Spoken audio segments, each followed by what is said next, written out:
Assalamualaikum warahmatullahi wabarakatuh. Tepangaken nami kula Anissa Zahra Mustika, nopresensi gangsal kelas 12 BDP kali. Kula badhe njabaraken babagan serat Wedatama tembang pangkur, yaiku wonten falsafah tembang pangkur, makna tembang pangkur, watak tembang pangkur, paugeran tembang pangkur, damel piyambak tembang pangkur kanthi tema pendidikan lan pesan moral.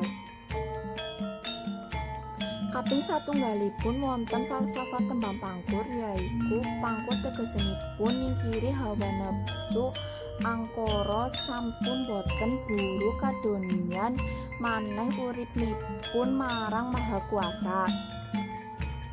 Kaping kali wonten makna tembang pangkur, yaiku nggambarake mangsa nalika wis kliwat umur nganti ngungkurake kadonyan.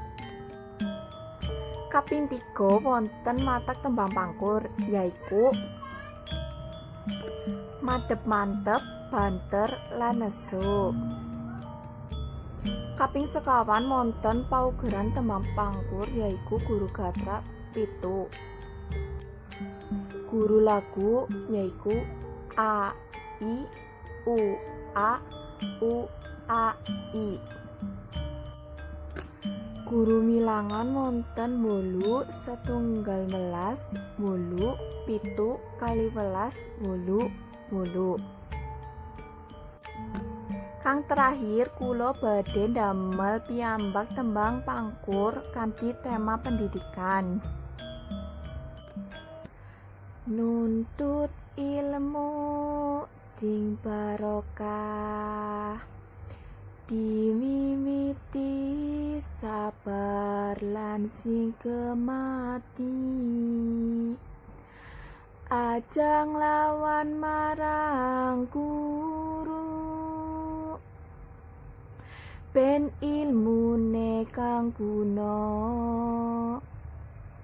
mri sukses mapan lan tentrem pegaweanmu, aja lali mring agama, ngersane babarang Gusti. Pesan morale yaiku nuntut ilmu nganti sukses lan mapan. Yen wis sukses aja dadia wong kang lali karo agama. Cekap semanten video tembang pangkur saking kula, matur suwun. Wassalamualaikum warahmatullahi wabarakatuh.